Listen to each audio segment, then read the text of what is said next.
cérémonie, tu ne veux pas faire de discours, et tu voulais simplement, à l'occasion de la remise de ta Légion d'honneur, réunir tes amis ici, dans ce lieu prestigieux qui abrite tes activités à la tête du Cap, et tu voulais simplement les accueillir chaleureusement. J'ai vu au nombre d'embrassades que c'était le cas. Et naturellement, moi qui n'aime pas trop parler, je ne t'avais pas encouragé. Et puis, je me suis dit que tout de même, tu valais bien qu'on te consacre, tous tes amis et moi, quelques minutes, le moins possible, pour te dire toutes les raisons que nous avons de nous réjouir pour nous rassembler en ces circonstances. Alors, la plus contente de tous ici, je suis sûre que c'est moi. Parce que tu m'as fait l'honneur de me choisir comme remettant, ou remettante, je ne sais pas comment on dit, et que tu m'as rappelé à cette occasion que c'est moi, en 81, qui t'ai réintégré à Radio France, au service étranger, après que tu t'en sois fait écarter brutalement, en tout cas de Radio France Internationale, en 68, ayant plongé dans une agitation médiatique dont certains d'entre nous se souviennent. Moi, j'avais oublié cet épisode de notre vie, toi pas, alors merci de me l'avoir remis en tête. Au passage à Radio France aura au moins servi, cher président, à quelque chose.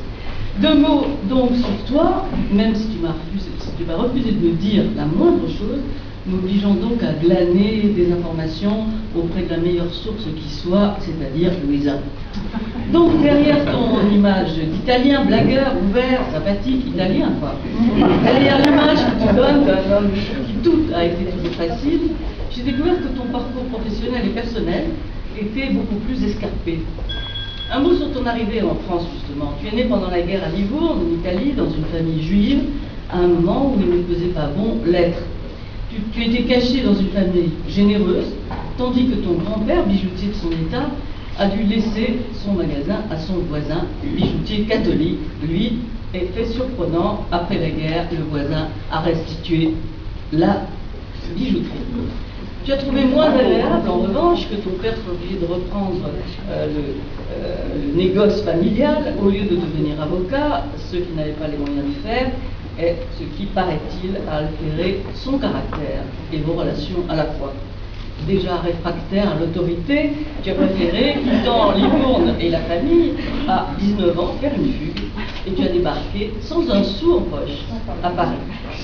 À la recherche de petits boulots, j'en trouve un. Où ça? Je vous le donne en mille. Ici, au Grand Palais, où tu as été embauché comme bibliothécaire.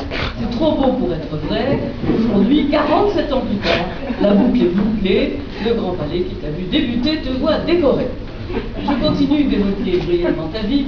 Tu réussis à t'inscrire à Sciences Po, à trouver une place dans la section Italie de Radio France Internationale. Tout va bien lorsqu'arrive donc mai 1968. Tu te retrouves rue Gay-Lussac, où tu jettes un premier pavé, un de trop. Quelques semaines plus tard, tu t'exclus de RTF. Je ne continue pas sur le déroulement de ta carrière harmonieuse après 81.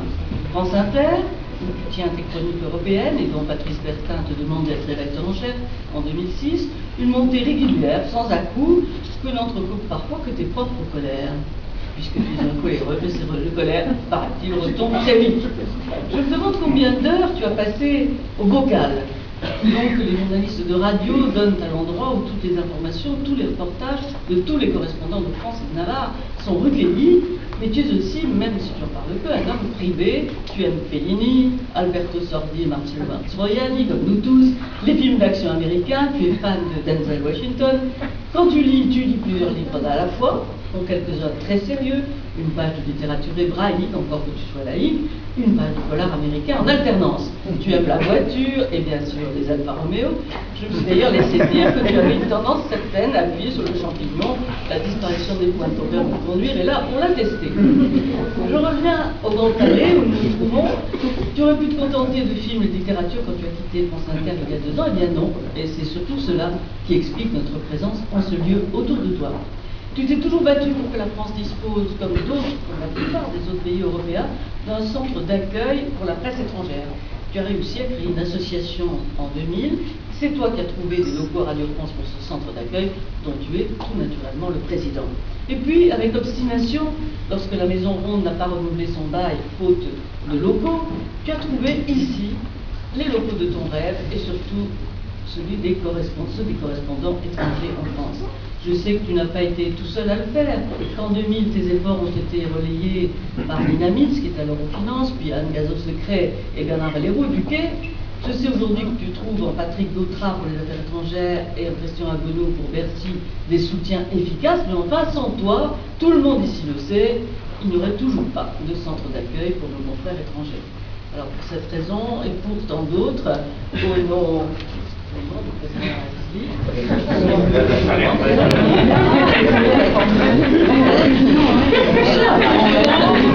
Michel Pesan, chevalier, dans l'ordre de la Légion d'honneur.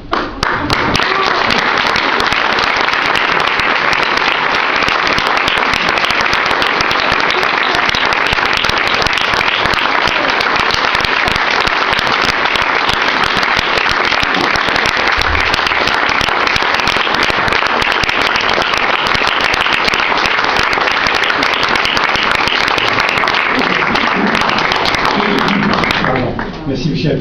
Je ne peux pas discuter, d'autant plus que je suis évidemment très ému. Et c'est vrai que Machiavel, il m'a appris que dans la vie, c'est surtout la fortune, la chance. Et il y a la vie aussi que la chance est femme, n'est-ce pas? Donc j'ai eu cette chance de rencontrer aussi chacun d'entre vous. Et chacun d'entre vous, ça a été pour moi la chance.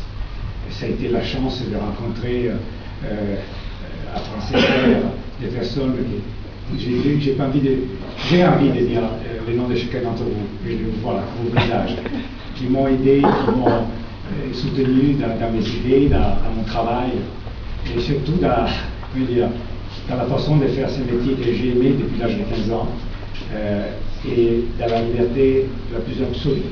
Même au risque de se tromper, on était libre, on est libre dans ce métier. J'ai eu la chance aussi de rencontrer effectivement des gens, des journalistes étrangers avec qui j'ai travaillé et on a fait ensemble de belles aventures, des voyages de presse, des conférences. Et donc ça, la peu, je ne l'oublierai jamais de mon cœur.